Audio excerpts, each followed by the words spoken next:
வணக்கம் மக்களே, நான் தான் உங்கள் ஆர்ஜே. எல்லோரும் எப்படி இருக்கீங்க? இன்றைக்கி நம்ம ஆர்ஜே இன்ஃபோபாக்ஸ் சேனலில் பார்க்க போகிறது, பொதுவாக நம்ம சேனலில் பார்த்திங்கன்னா நிறைய மணி சேவிங் வீடியோஸ், கோல் சேவிங் வீடியோஸ் எல்லாம் போட்டிருப்போம். பட் இன்றைக்கி நம்ம பார்க்க போகிறது நம்மக்கிட்ட இருக்கிற கடனை எப்படி அடைக்கிறது அப்படிங்கிறது தான். பிகாஸ் நிறைய பேர் கேட்டிருப்பீங்க, அதாவது கமெண்ட் செக்ஷனில் எனக்கு எப்படி சேவ் பண்ணுறதுன்னு தெரியல, நாங்கள் ஆல்ரெடி நிறைய கடனில் இருக்கோம், அதனால் சேமிக்க முடியல அப்படிங்கிற மாதிரிலாம் சொல்லியிருக்கீங்க.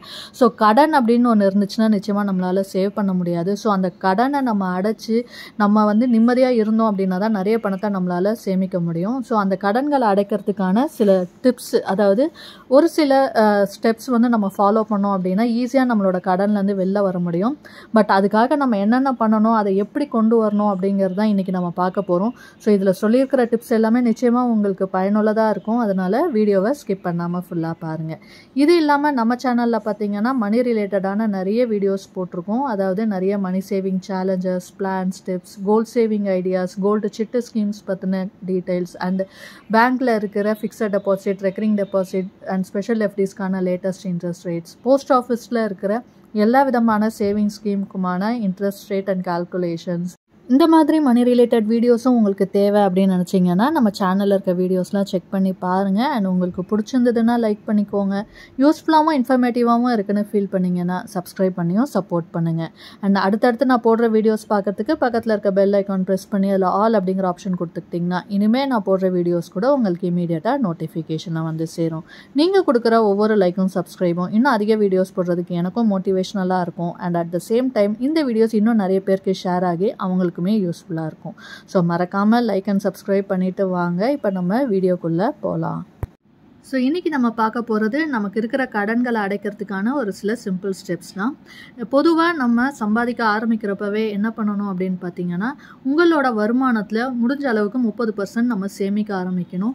நம்ம வேலைக்கு போன உடனே நம்ம கஷ்டப்பட்டு நம்ம வந்திருப்போம். ஸோ வேலைக்கு போன உடனே நம்மளோட ஆசையெல்லாம் நிறைவேற்றணும் அப்படின்னு சொல்லிட்டு எல்லாத்தையும் நம்ம வாங்க ஆரம்பிச்சிருவோம். குறிப்பாக பார்த்திங்கன்னா ஒரு பைக் வாங்குறதா இருக்கட்டும், வீடு வாங்க, இந்த மாதிரி இஎம்ஐயில் நம்ம நிறைய பொருட்களை வாங்கிடுவோம்.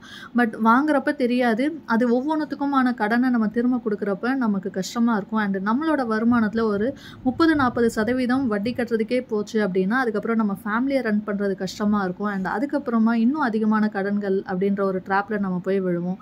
ஸோ முடிஞ்ச அளவுக்கு கடன் வாங்காமல் இருக்கிறது ரொம்ப பெட்டரான விஷயம். அப்படி நீங்கள் முடியல, வாங்கியிருக்கீங்க அப்படின்னாலும் அந்த கடன்களை எவ்வளோ சீக்கிரம் அடைக்க முடியுமோ அதுக்கேற்ற மாதிரி நம்ம அடைச்சிட்டோம் அப்படின்னா நமக்கு நல்லது. அதுக்கு நம்ம ஃபாலோ பண்ண வேண்டிய ஒரு சில ஸ்டெப்ஸ் என்ன அப்படின்றத பார்க்கலாம். அதாவது ஃபஸ்ட்டு உங்களுக்கு என்னென்ன கடன் இருக்குது அப்படிங்கிறத நீங்கள் எழுதணும். அதாவது நம்ம நிறைய இடத்துல நம்ம கடன் வாங்கியிருப்போம். ஒரு சிலது தேவையான கடன்களாக இருக்கும். இருந்தாலுமே நமக்கு என்னென்ன கடன்கள் இருக்குது அப்படிங்கிறத நம்ம பார்க்கணும்.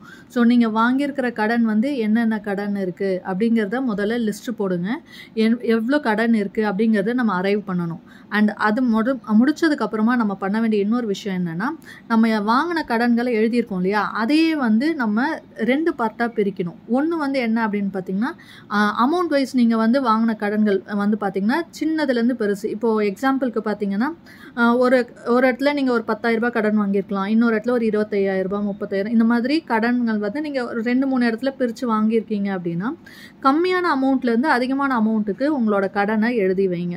அடுத்தது நீங்கள் என்ன பண்ணணும் அப்படின்னு பார்த்தீங்கன்னா, அந்த கடன்களுக்கான வட்டி இருக்குது இல்லையா, அந்த இதையும் நம்ம எழுதி வைக்கணும். அதாவது அதிகமான வட்டி நம்ம எந்த கடனுக்கு கொடுக்குறோம் அப்படிங்கிறதுலேருந்து கம்மியான வட்டி வரைக்கும் நம்ம லிஸ்ட்டு போடணும். ஸோ நம்ம எந்தெந்த கடனுக்கு அதிக வட்டி கொடுக்குறோம் அப்படிங்கிற ஒரு லிஸ்ட்டு போடணும். ஃபார் எக்ஸாம்பிள், நீங்கள் ஒரு கிரெடிட் கார்டில் நீங்கள் கடன் வாங்கியிருக்கீங்க அப்படின்னா நிச்சயமாக அதுக்கான வட்டி ரொம்பவே அதிகமாக இருக்கும்.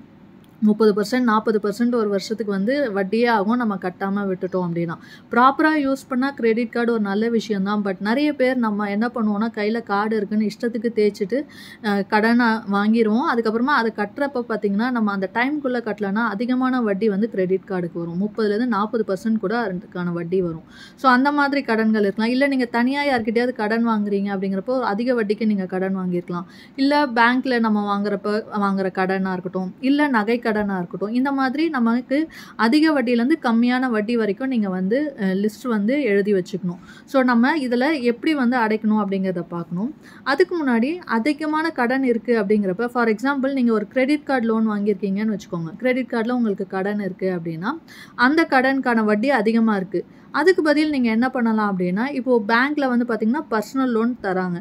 ஸோ பர்சனல் லோன் வாங்குறப்ப பார்த்திங்கன்னா நமக்கு ஒரு 10லேருந்து 15%லேயே வந்து அந்த லோன் வந்து கிடைக்கும் இன்ட்ரெஸ்ட்டுக்கு. அப்போ நம்ம என்ன பண்ணலான்னா, இந்த லோனை வாங்கி கிரெடிட் கார்டு லோனை நீங்கள் முதல்ல அடைச்சிட்டிங்க அப்படின்னாலே நம்ம அதிகமாக கட்டுற இன்ட்ரெஸ்ட் வந்து குறையும். ஸோ இதில் நிறைய பணம் நமக்கு வந்து மிச்சமாகும். நிறைய பேர் வந்து அதை வந்து நம்ம யோசிக்கிறது இல்லை. கிரெடிட் கார்டுக்கு அந்தந்த டைமில் கட்டணுமா, லாஸ்ட் மினிட்ல எதையாவது ஒன்று பண்ணி அப்போதைக்கு அந்த இன்ட்ரெஸ்ட் வந்து நம்ம கட்டி விட்டுருவோம்.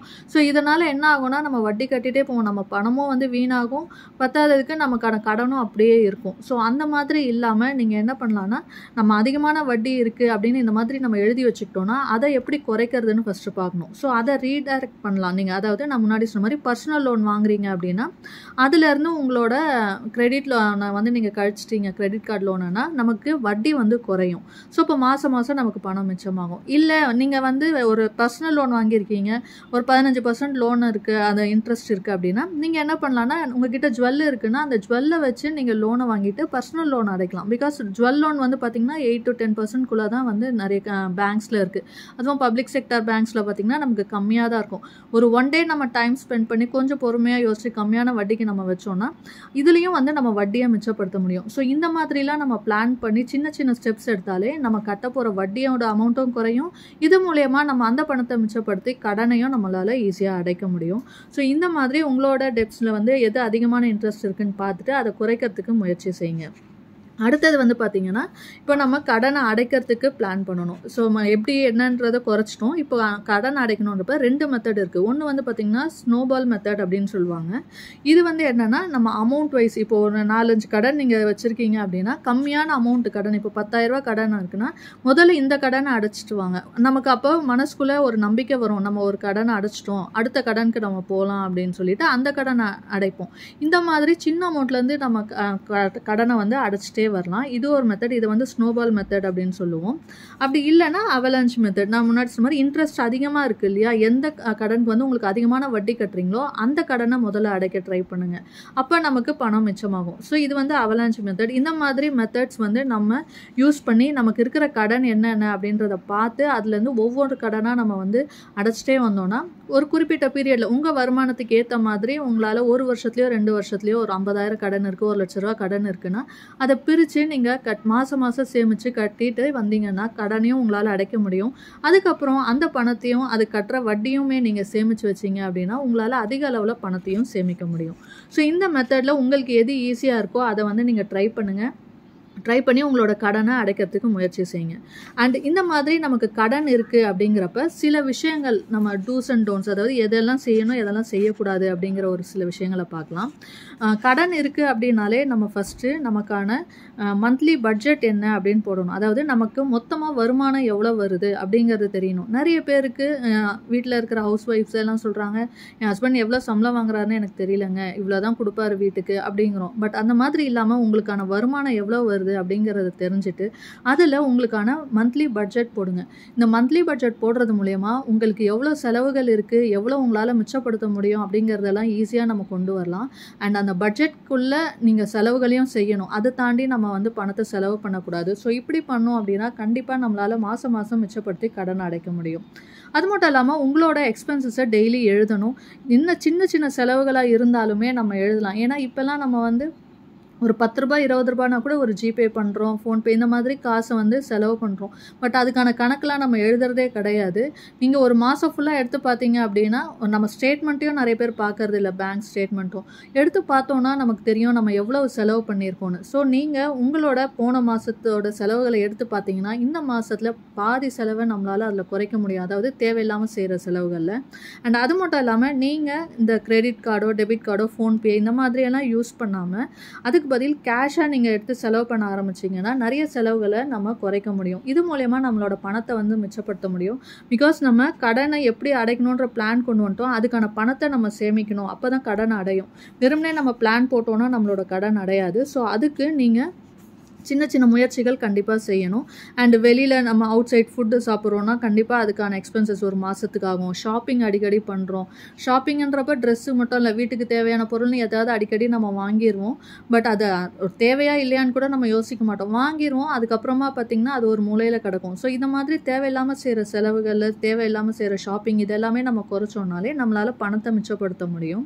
அடுத்தது, இல்லை எனக்கு வருமானமே கம்மியாக இருக்குது, அதனால தான் நான் கடனே வாங்கினேன் அப்படின்றவங்க உங்களோட வருமானத்தை அதிகப்படுத்துறதுக்கு என்னென்ன வழிகள் அப்படிங்கிறத நீங்கள் பார்க்கணும். ஒரு வேலையிலேருந்து இன்னொரு வேலைக்கு மாறினா அதிகமான சம்பளம் கிடைக்குதுன்னா அதை ட்ரை பண்ணி பார்க்கலாம். இல்லை நீங்கள் வேலையில் இருந்துகிட்டே பார்ட் டைமாக வேறு ஏதாவது ஒரு வேலை நீங்கள் வந்து ட்ரை பண்ணலாம். இல்லை இருக்கிற இடத்துலையே ஓவர் டைம் பார்த்து அதுலேருந்து எக்ஸ்ட்ரா இன்கம் வர மாதிரி நம்ம செய்யலாம். இல்லை வீட்டில் வந்து நம்ம ஏதாவது பிஸ்னஸ் ஸ்டார்ட் பண்ணலாம். இப்போ ஹஸ்பண்ட் ஒய்ஃப் 2 பேர் இருக்கீங்கன்னா ஒருத்தர் மட்டும் வேலைக்கு போய் சம்பாதிக்கிறீங்கன்னா இன்னொருத்தருமே வேலைக்கு போகிறதுக்கு ட்ரை பண்ணலாம். அப்படி வெளியில் வேலைக்கு போய் ஒர்க் பண்ண முடியாதுன்றவங்க வீட்டில் இருந்தே ஏதாவது சின்னதாக பிஸ்னஸ் பண்ணலாம். நிறைய பிஸ்னஸ் ஐடியாஸ் வந்து இருக்குது. நம்ம சேனலுமே ஆல்ரெடி போட்டிருக்கோம். சின்ன சின்ன விஷயங்கள் தான் நம்ம முயற்சி பண்ணோன்னா கண்டிப்பாக அது எல்லாமே சக்ஸஸ்ஃபுல்லாக ஆகும். இப்போ இருக்கிற இதுக்கு எல்லாருமே ஆர்கானிக்காக, ஹோம்மேட் அந்த மாதிரிலாம் கேட்குறாங்க. ஸோ நிறைய விஷயங்கள் வந்து நம்ம வந்து செய்ய முடியும். இல்லை ஒரு யூடியூப் சேனல் ஆரம்பித்து நீங்கள் ரன் பண்ணி உங்களோட டேலண்ட்டை நீங்கள் அதில் காமிச்சிங்க அப்படின்னாலும் அதுலேருந்து உங்களால் ஏர்ன் பண்ண முடியும். ஸோ முடிஞ்ச அளவுக்கு நம்ம வருமானத்தை அதிகப்படுத்துறதுக்கு என்னெல்லாம் வழி இருக்கோ அதில் நம்ம முயற்சி செஞ்சோம் அப்படின்னா நம்ம வருமானம் அதிகமாகும், கடன்கள் குறையும், சேமிப்பும் அதிகமாகும். அண்ட் அது மட்டும் இல்லாமல் கடன் இருக்குது அப்படிங்கிற ஒரு விஷயம் நீங்கள் வீட்டில் இருக்கிற ஆண்கள் இருக்கட்டும், உங்கள் ஃபேமிலி மெம்பர்ஸோட டிஸ்கஸ் பண்ணுங்கள். அதாவது உங்களோட ஒய்ஃப் கிட்டேயோ, பசங்கக்கிட்டேயோ, இல்லோட உங்களோட அப்பா அம்மா கிட்டேயோ யார்கிட்டையாவது டிஸ்கஸ் பண்ணிங்க அப்படின்னா நிச்சயமாக அதுக்கான ஒரு தீர்வு கிடைக்கும். அவங்க வந்து உங்களுக்கு ஹெல்ப் பண்ணலாம், பணத்தை கொடுத்து கடனை அடைக்க முடியும். நம்ம யார்கிட்டையுமே சொல்லாமல் இருந்தோம் அப்படின்னா நமக்குள்ளே இருந்து நமக்கு ஸ்ட்ரெஸ்ஸும் அதிகமாகும், கடனும் அதிகமாகும். பட் முடிஞ்ச அளவுக்கு நம்ம ஃபேமிலி மெம்பர்ஸ் கூட ஷேர் பண்ணோம் அப்படின்னா அதுக்கான வழிகள் நமக்கு கண்டிப்பாக கிடைக்கும். ஸோ இந்த மாதிரி சில விஷயங்களை முயற்சி செஞ்சு பாருங்கள். உங்களோட கடன்களை சீக்கிரமாக அடைக்கிறதுக்கு ட்ரை பண்ணுங்கள். இன்றைக்கி நான் சொன்ன இந்த தகவலாம் உங்களுக்கு பயனுள்ளதாக இருந்துச்சு அப்படின்னா லைக் பண்ணிக்கோங்க. உங்கள் ஃப்ரெண்ட்ஸ் அண்ட் ஃபேமிலிக்கு தேவைப்பட்டால் அவங்களுக்கும் ஷேர் பண்ணுங்கள். இது வரைக்கும் நம்ம சேனலை சப்ஸ்கிரைப் பண்ணாமல் பார்க்குறவங்க சப்ஸ்கிரைப் பண்ணி சப்போர்ட் பண்ணுங்கள். இன்னொரு நல்ல பயனுள்ள தகவலோடு உங்களை சந்திக்கிறேன். அதுவரை உங்களிடமிருந்து விடைபெறுவது உங்கள் அஜய். நன்றி, வணக்கம்.